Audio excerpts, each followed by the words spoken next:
Welcome back to my kitchen. Today we're going to be baking a lemon meringue pie. This recipe is, I would say, like an intermediate level baking skill. So, if you're just an absolute beginner baker, this might not be for you. But if you're transitioning from like the beginner level to the intermediate level, this is a good stepping stone because it incorporates some slightly more complicated pieces, but it's overall not too overwhelming. So with that said, let's go ahead and go through the ingredients and then get started. All right, so for the lemon meringue pie, we have three different components. We have a pie crust, which I made beforehand, and if you need a recipe or need to learn how to make a pie crust, then I would suggest looking at my previous video where I make not one, but two different kinds of pie crust. Along with that, we need 5 large egg yolks, 1 1/3 cups of water, that's about 320 mLs, 1 cup of sugar, which is 200 grams,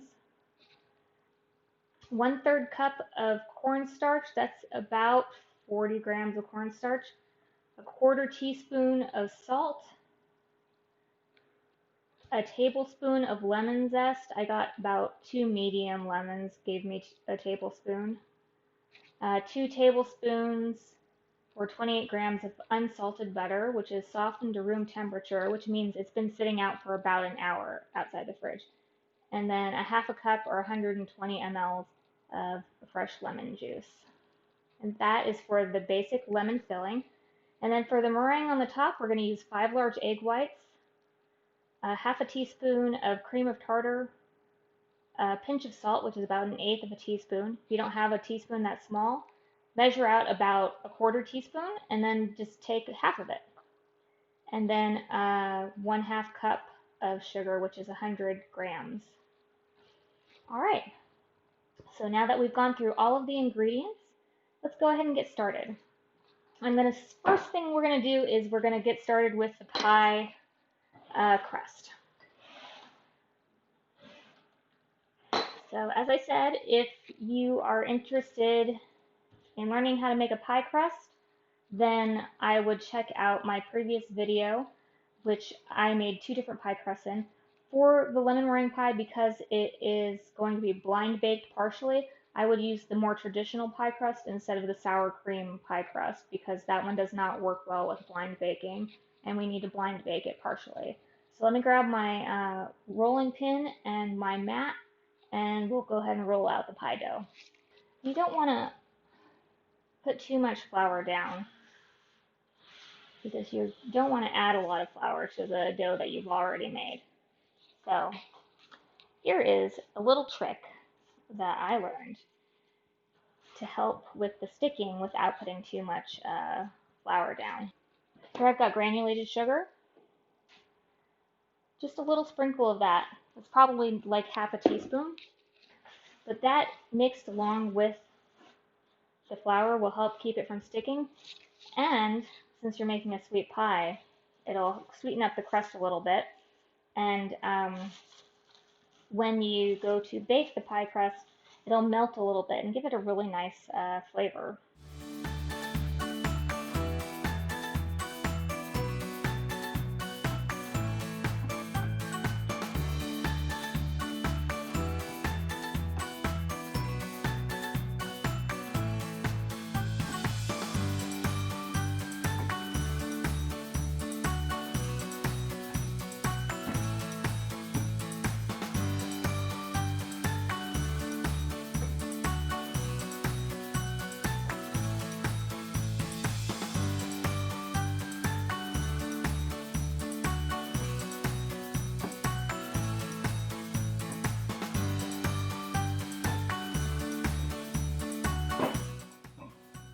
Try not to, you do want to roll over the edges, but you want to try not to make them too thin. So,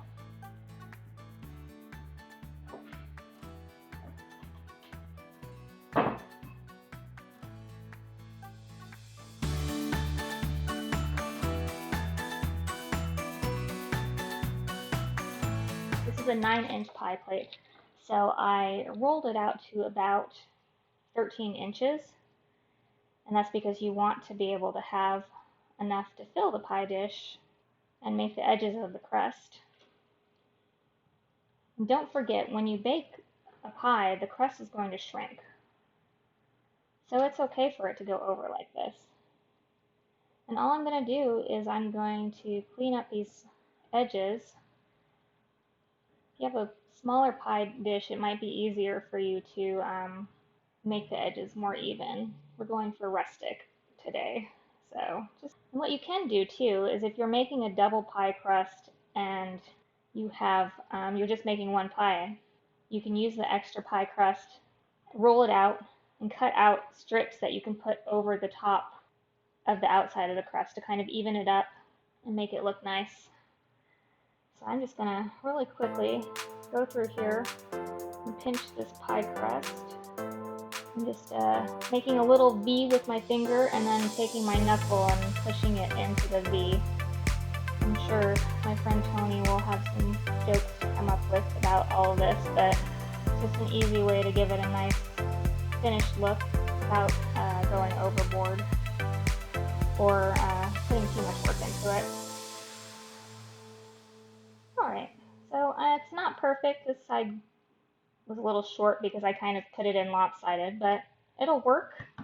Now what I'm going to do is take a fork and prick some holes in the bottom.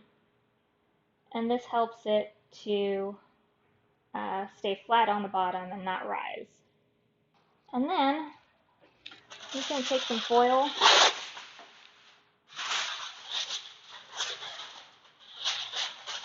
and drop it in here and put in some baking beads.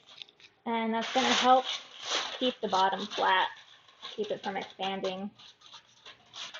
So we're only going to partially bake this, which means that it's not going to be completely done when it comes out of the oven because we're going to put the meringue, the whole pie, back into the oven later. So I've preheated the oven to 400 degrees. This is going to go in for about 7 to 8 minutes. Now, if you were fully blind baking it, it would probably go in for about 15 minutes. We'll put this in the oven for 7 minutes. In the meantime, we'll start on our lemon filling. Alright, I'm going to turn the heat to medium.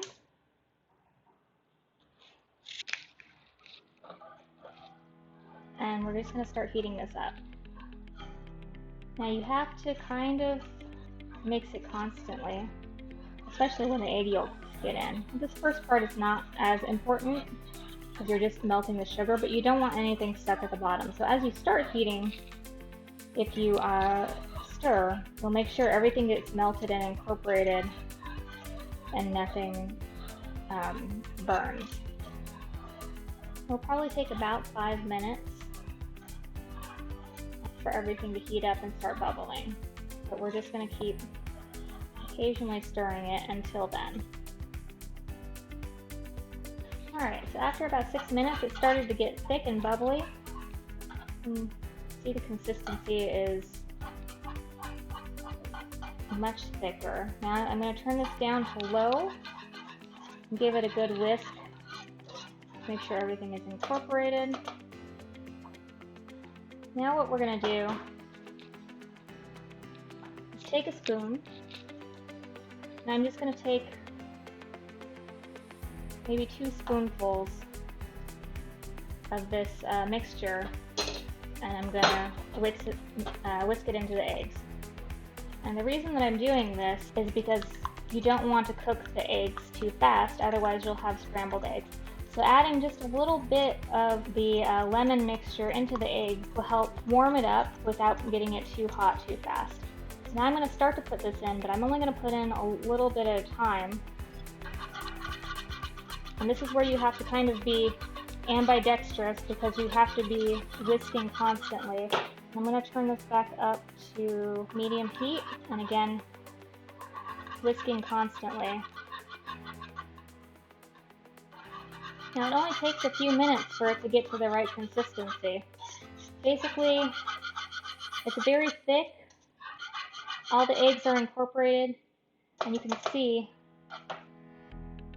it's still runny, but you start getting little air bubble poofs in there. So then we can go ahead and turn the heat off. I'm going to keep stirring it a minute while it continues to cool. Then I'm going to add in the 2 tablespoons of butter, and I'm going to whisk it until that incorporates. Make sure everything is nice and melted. Don't want chunks of butter in this. Alright, so that's a nice thick texture, and it's gonna, once you're done baking the pie and it cools down completely, it's gonna solidify. So you don't have to worry about the fact that it's too runny or, you know, it's still liquidy. One of the mistakes people make when they're making lemon curd is that they say, oh, it's still like so sauce-like. But you aren't serving lemon curd hot. It's going to be chilled completely, and that cornstarch we put in there is going to help it set. So, alright, now that we're done with that, we can move on to making the meringue. Alright, making the meringue. This is the exact same, basically the exact same way we made the meringue when we made the Japanese souffle cheesecake. The only difference is that we're adding a little bit of salt. Alright, so I've got in my egg whites and my cream of tartar, and I am just going to add the salt as well, and then turn it up to medium high and get it kind of started.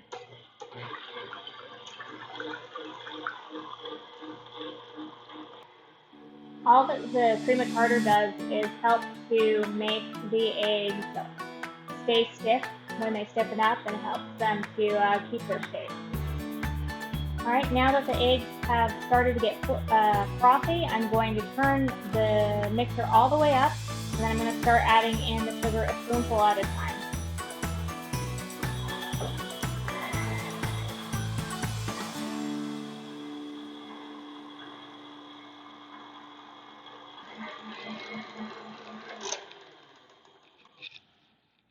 So you want to beat the eggs to stiff peaks, which is fluffy, and the eggs get a little shiny. And you see, if you pull it out, it comes down in a little point. Stiff peaks is when you turn that back around, turn it upwards. If this peak stays up, it's stiff. If it kind of curls back down and lets gravity do its thing, that means that it is a soft peak. And there are recipes that use a soft peak. And you can see the meringue is not going anywhere. I can hold it over my head. It's a stiff meringue. You don't have to do that. It's just fun to do it because we do it on TV, right? So now, let's move this out of the way, and we'll go ahead and get our pie assembled so that we can bake it. So the lemon curd is still warm. I covered it up a little bit so it wouldn't get a skin over it. Now what we're going to do is we're going to take a sifter or a sieve, and we're going to pour the lemon filling through there. And the reason I like to do this is to make sure that it is nice and smooth. So you don't get any clumps, any lumps, any pieces that were not incorporated well. So just pour it in and let the mesh do its job.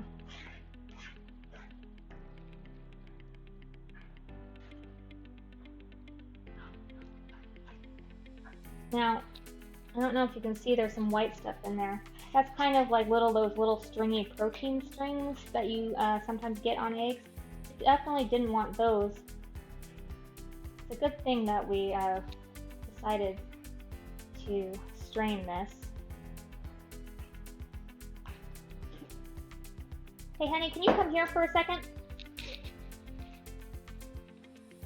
Sometimes this requires 3 arms, and I only have 2 arms. So now Dan's going to come help me very briefly.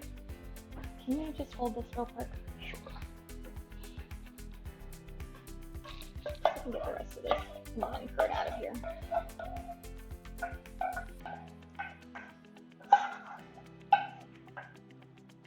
Thank you. As I mentioned, the lemon curd is still warm. You want it to be warm because when you put the meringue on top, it'll help to kind of seal the two together. That way, your meringue isn't just kind of a piece floating on top of the pie. It'll actually be stuck on there. Mmm, that's tasty. Now the meringue. One more thing before you start putting in the meringue. Just kind of take your spoon or your spatula, kind of smooth it over the top. This is just meringue on this spoon, so no worries. If you want it to be extra fancy, you can put it in a piping bag and pipe it out, but for this one we're just gonna put it directly on top. Clean hands. All right. The meringue goes all the way up to the edges of the crust. I'm just going to give this a nice little swirl to give it some kind of shape and texture to make it look nice. And it is ready to go into the oven. Can't remember if I said that we turned the oven down to 350, but we turned the oven down to 350. It's going to go in for about 20 to 25 minutes until the top of the pie starts to brown. So let's go ahead and put it in the oven and we'll see it when it comes out. All right, we're out of the oven. It's done. Smells great. The meringue is nice and toasty and crispy on the top, and I'm sure it'll be delicious and creamy in the center. It has to cool for about an hour on the counter, and then it needs to go in the fridge for about 3 to 4 hours before it can be served. And, well, I made this for a friend, so unfortunately the parts that I get to eat are, licking the bowl and being sad about it. But I'm sure I'll have some lemon meringue pie soon. So, hope you enjoyed making this pie with me. If you have any questions, feel free to ask me. If you have any suggestions or ideas for things that you'd like to see, like my friend Gwen, who sent me the sour cream pie crust recipe and wanted me to try that, feel free. I think next time, for our next video, we're going to do some macarons. So stay tuned for that, and we'll see you next time. Bye-bye.